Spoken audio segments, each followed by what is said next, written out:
This reading is I'm not allowed to lower my chin. It's going to be very hard. Technology.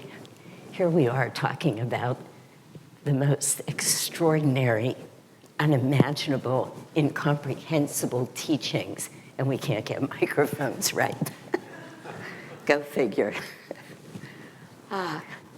We have just been through such an amazing couple of weeks, and it comes to me with this reading today because we're sandwiched here right now in between the birth and birthday of Jesus Christ and the birth and birthday of Yogananda, which we will celebrate this coming Thursday.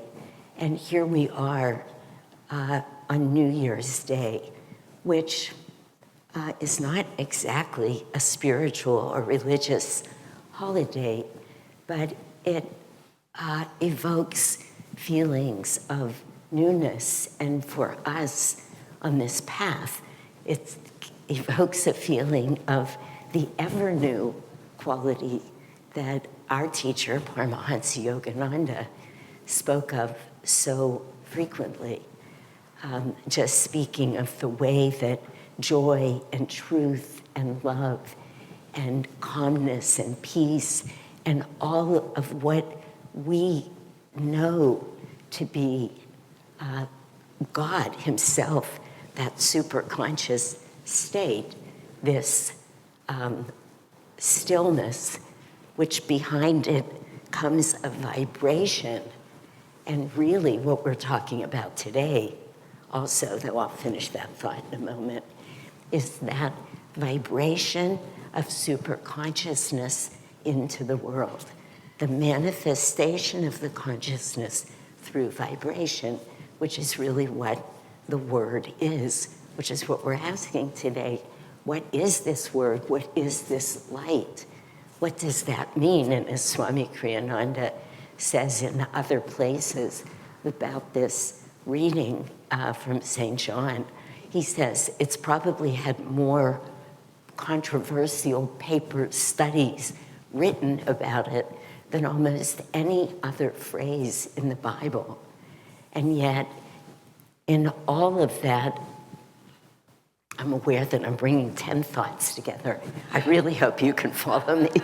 I hope I can follow myself and make sense of this for you. But that Swamiji has called this probably the most mystical and deeply spiritual phrases in the entire Bible. Now that's quite something for him to say that. And then he speaks about all of these commentaries that have been written about it, all of these arguments really, what is meant by the word. And he uses that to, in other places, expound on what at least many of us sitting here know to be the truth, whether we can live in it all the time or not. That all of the study, all of the intellectual argument, all of the thought that we'd like to put behind what did John mean when he said, in the beginning was the Word, and the Word was God. And Swamiji says so clearly, as long as the theologians are arguing about it, and as long as people are trying to figure it out in that, at that plane, no sense will ever come from it. And in fact, I wish I had his exact line, but he says, trying to get clarity through the theologians in this regard for this phrase, this comment, would be like handing a diver, a deep sea diver, a candle and saying, could you bring the light to the ocean floor? Of course, it's impossible. That light, the candle, will never be able to bring light to the ocean floor, just like all of the intellectual contemplation of this phrase that he has called the most mystical and deeply spiritual phrase of the whole Bible will never be able to be understood at that intellectual level. Now, back to where I started. Here we are at this coming together of all of these great events, the birth of Christ, the birth of Yogananda, and I'll put New Year's Day in there, and I would like to add in what we're now making a custom, because we just had year 2, and it went very well, so we'll probably keep doing it, of having a night in the middle of all of that called Christmas with Yogananda. And because I had the gift, the honor and privilege of sort of overseeing that night, if you will, thinking about the program, and also giving a 15 or so minute talk, I dove deep into what that meant. Christmas with Yogananda, what are we talking about? Which took me to read a certain amount of his writings called The Second Coming of Christ. And in those writings, there were several things that he said that were so compelling to me, and some of you heard this already. But Yogananda said that he was one with Christ. Of course he was. He's an avatar, so their consciousness is one. But he says that right at the beginning of this huge 2-volume set of writings. He says, I want you all to know that these are not my words, that everything that I want to share, that I feel Christ came to say, Yogananda speaking, not me, I check in with him. I find him in this vast universe of consciousness, and I say, this is your teaching that I would like to share. Is this accurate, what I'm about to say? So he says, I want you to know this is not me, this is Christ. So what we see as we look at all of these events is the extraordinary holiness of this period of time that we're on our way through. We haven't made it through because Thursday night is Yogananda's birthday. But the other thing that Yogananda says when he's talking about his relationship with Christ and his realization of the same truths that Christ went to share is that once a master puts these words, these teachings out into the universe, they're always there. That vibration never leaves. So whatever was said, whatever was shared by Christ is still having this huge impact on us now. And we know that because those were his words to Swami Kriyananda, of course, when Swami Kriyananda went cross-country in a few days after having read the autobiography of a yogi. Yogananda said, did you like it? Swamiji said, I loved it. And what did Master say? Not, oh, that's because I wrote it and all these profound thoughts are in it, all of these teachings. He said, it's because I put my vibration into that book. And he talked about vibration, and he was speaking about this vibration, the manifestation of cosmic consciousness is in the autobiography of a yogi. So while the stories are fascinating, and of course he made it that way because he wanted us to stay tuned in and reading, and he wanted us to believe, what gets so many people about the autobiography of the yogi, it's not just the stories or the written word, it's the vibration, and it's the pure vibration. Because as Swamiji shares somewhere else when he's commenting on this reading, he talks about what vibration really means, that kind of going from one end to another end around a central point. And that central point is cosmic consciousness for us and for what we're trying to understand from this reading, what we're trying to, the word grok comes to mind. I don't know how many of you know it, but sort of a word unto itself, isn't it? It's hard to define. It's beyond understanding, but what we're trying to know about this reading is that the sound of Om, which is a wordless vibration of cosmic consciousness, is the only place that we can ever truly, perfectly attune ourselves to that cosmic consciousness. We have to find it in meditation. It has to be an experience. We can't just read this reading, as beautiful as it is. We need to enter in there through vibration. I'm going to digress for a moment and say to everyone, look at this altar and sit with it.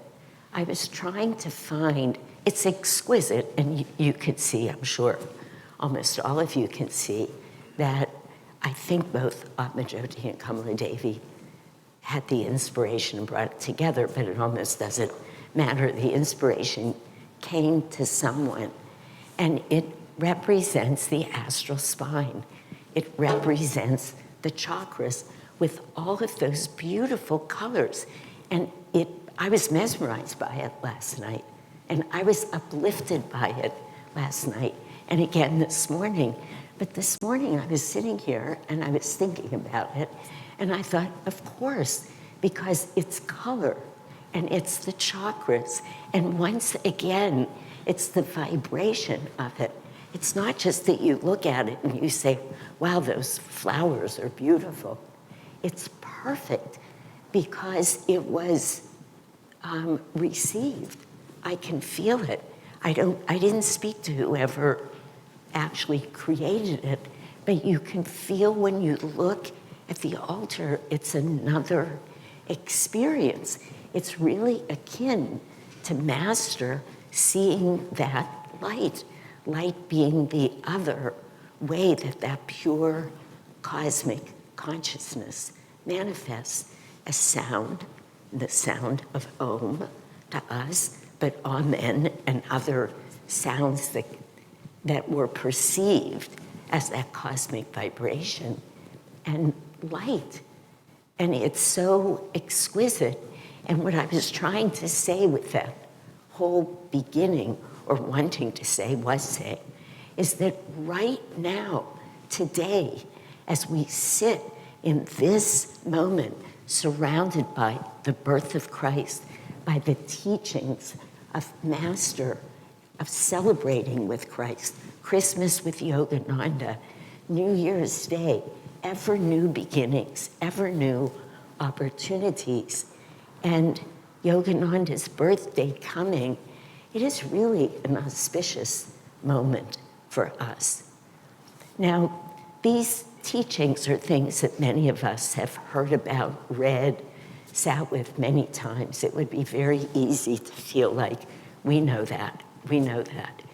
But as is so often true, and I know that I said it not that long ago, if you sit with this right now, when Christ's energy is so powerful and Yogananda's energy is so powerful, and you read this reading a few times, and then if you pick up rays of the same light, this is rays of the one light, and you see how Swami Kriyananda expanded his explanation of the importance of this reading. And he says, not just that it's the most spiritual reading, he said St. John opened his whole gospel at the highest point of the teaching. This is it. There's nothing higher. You know, everything is in that Om. Everything is in that word. That is Christ consciousness, God's consciousness. And as Swamiji says at the end of this reading, there is nothing else. That is our soul and our soul's goal in life. Nothing else. We take detours, we get sidetracked. We always wind up feeling a little less than perfectly satisfied until we have those moments where we are with the word or we are with the light. That's exactly what there is. But this is not where the whole world is. And if you read that Rays of the Same Light, and then you read the really big commentary on it in The Promise of Immortality, and I'm saying this by way of suggesting that you do, particularly after you hear this little talk, so maybe it'll make more sense. It is so extraordinary what Swami Kriyananda says to us. He takes the way that the whole world outside of here and those few others who resonate with these true teachings, very few. Remember, Christ came. This is something else Yogananda said in the second coming of Christ. He said Christ came to share teachings that almost no one of his time was going to be able to receive. Isn't that amazing? So he said he didn't come really just for that time. He came for then and forever. He came for now, when we can actually understand what we're talking about when we're talking about energy and vibration. You know, I've told this story before.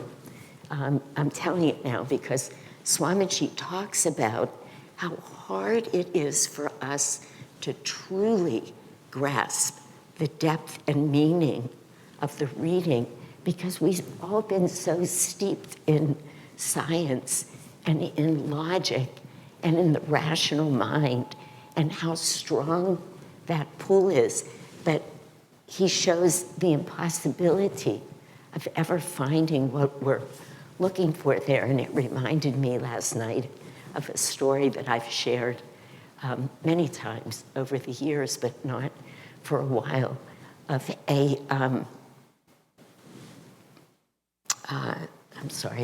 the man's name is Werner Herzog, and the piece is called Encounters at the End of the World. And it's a documentary. I couldn't think of the word documentary, but an exquisite documentary where he goes to the Arctic Circle and he converses with scientists who are there and who are doing their projects. These are the greatest minds in the world. They've been taken up to the Arctic Circle to do whatever scientific study they need to do. And he's speaking to this one physicist. This is some years ago. And he says, "What are you here working on?" He said, "I'm trying to find out what is a neutrino." Now, a neutrino at that time was the smallest particle known to man. We've come a long way since then. But at that time, that's what it was. Here this man is up at the Arctic Circle because for whatever reason, the conditions were going to be perfect to discover and find out what is a neutrino. And as Werner is speaking to him and going more and more into it, well, what is it? Why are you studying? What's the importance? What's the meaning? Which is really what Swami says very clearly. Science never shows us what's the meaning. It never gives us a causative reality. It never answers the question that Scripture answers. What are we looking at? Why are we looking at it? How do we look at it? What is the meaning in our lives? And how can we actually get to some ultimate meaning? And science never does that. Swamiji says so clearly. And Werner's talking to this physicist, And he's saying, well, we don't really know what they are, but we know that every single thing is made up of them. Every bit of matter, every bit of energy that moves. And when you watch this documentary, he's getting, like I'm getting, more and more and more excited and energized. But then Werner says, well, where are you with it all? And this man looks at him and he says to him, Werner, I'm beginning to believe it's all God. That's what this scientist says. He's come to that place beyond which the most brilliant science can't take him. He's coming to that place where the only way to tune in is to tune in at a vibrational level. No other way to make sense. Even the most brilliant minds in the world, and boy, do we resist it. I had the most adorable encounter a few days ago. I went to get a COVID booster at CVS Pharmacy, and I got there 20 minutes early. They don't start giving them till 10. My appointment was at 10. So I said, that's great. I was gonna have 20 minutes of no talking, no thinking.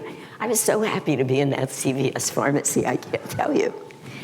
In comes this other man who's waiting to get a vaccine, and he decides he wants to talk to me. And he's got just, I don't know, I don't want to spend too much time on him, but he was a little arrogant. He sort of, I could tell, it's weird, he knew he was younger than me, he was feeling a little more virulent, so he was gonna start talking to me and teach me things. And I was just listening in the pharmacy, and anyway, we had, of course, a little conversation. I was nice. I went in and got my shot, and then you sit and you wait a few minutes. He went in, he came out. And I don't know how we got to this, but something about COVID came up. And I said, well, I've never had COVID. He says, you've never had COVID? I said, no. He said, I've had COVID 3 times. 3 times, like he was proud of it or something, I don't know. So I said, wow, 3 times? I don't think I knew anybody else who had it 3 times. So he said, he said to me, how could you never have gotten COVID? I said, you know, I said, I could tell you the science. Maybe there are just people who are never going to get COVID.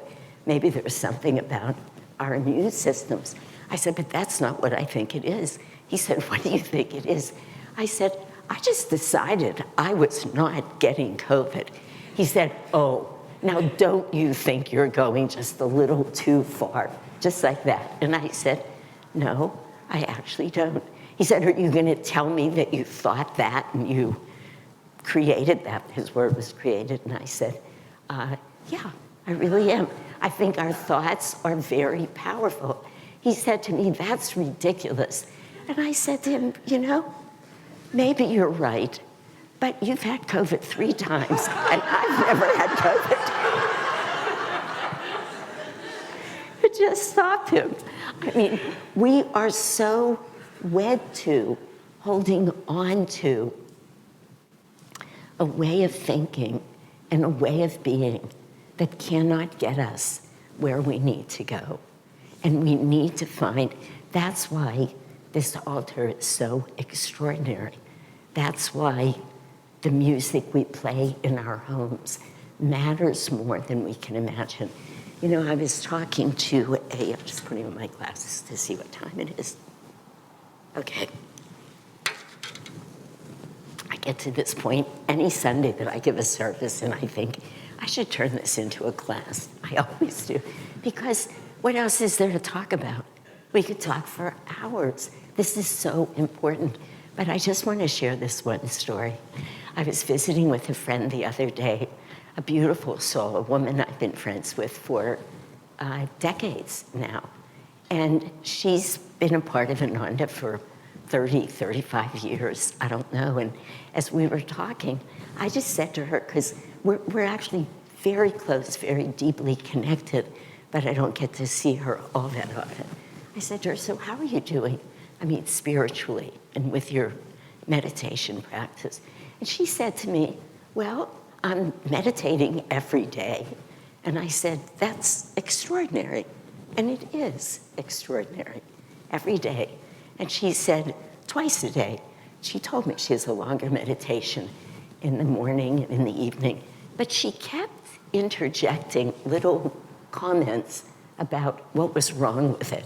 I don't always go so deep. My mind wanders. I struggle with some negativity. I mean, totally understandably. And I was listening to her, and I was thinking, here I am sitting with somebody who's in fact doing that which is so hard for so many of us. She's meditating every day, but her meditations aren't always perfect. Her mind wanders, everything happens, it happens. But then I said to her, and it came to me, but it's true.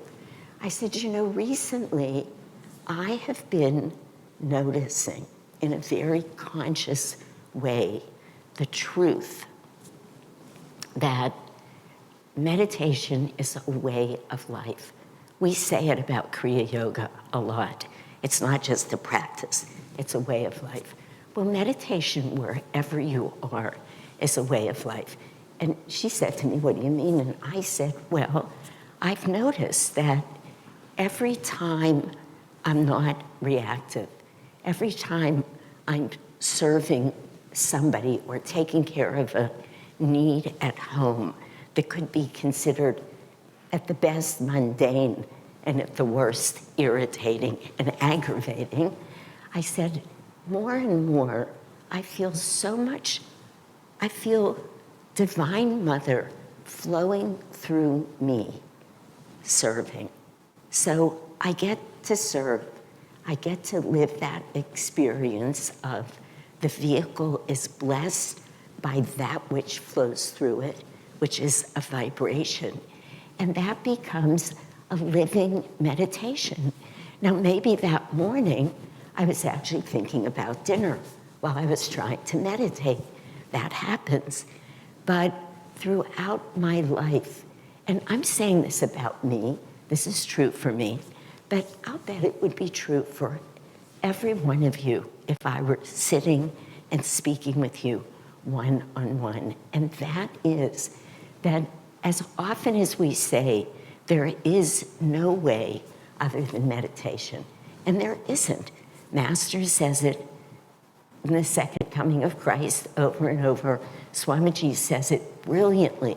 He's got such a way with words over and over. We have to meditate. We do. But what happens from our meditation?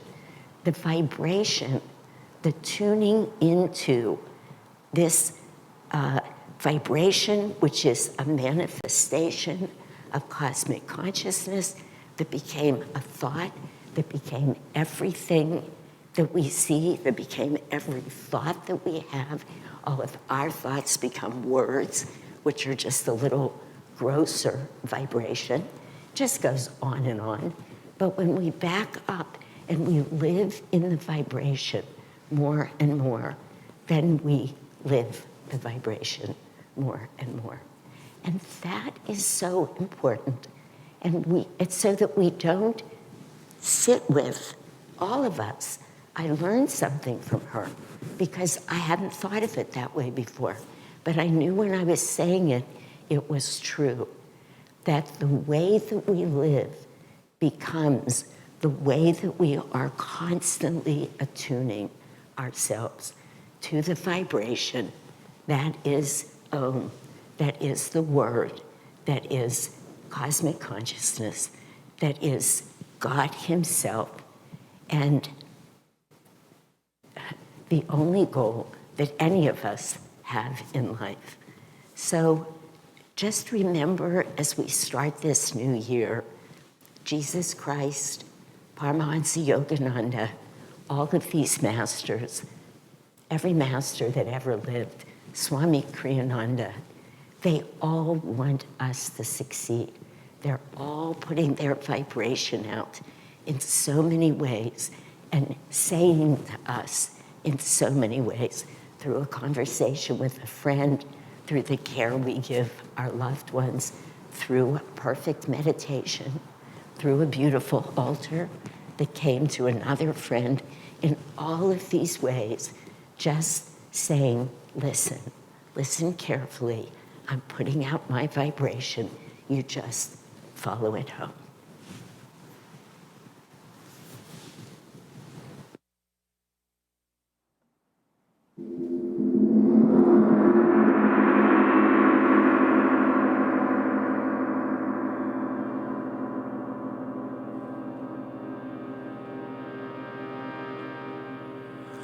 Whence home this soundless roar doth come, when drowseth matter's dreary drum, on shores of bliss, O booming strays, all earth, all heaven, all body shakes. The bumblebee now hums along, baby own doth softly sing his song. From Krishna's flute the call is sweet. 'Tis time the watery God to meet.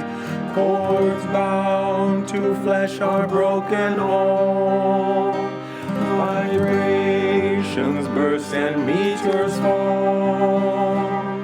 The hustling heart, the boasting breath, no more shall cause the yogi's death. The God of fire with fervor sings, Om, Om, his joyous harp now rings. Prana God with power sounds, the wondrous spells the soul resounds. All nature lies in darkness soft, the star divine is seen aloft. Subconscious dreams have gone to bed, 'tis then that one doth hear Om's tread. Oh, upward climb the living tree, hark to the cosmic symphony. From home, the soundless roar from home, the call for light or dark to roam. From home, the music of the spheres, from home, the mist of nature's tears. All things of earth and heaven declare, Om, Om, resounding everywhere. From Om, the music of the spheres, from Om, the mist of nature's tears. All things of earth and heaven declare, Om, Om, resounding everywhere.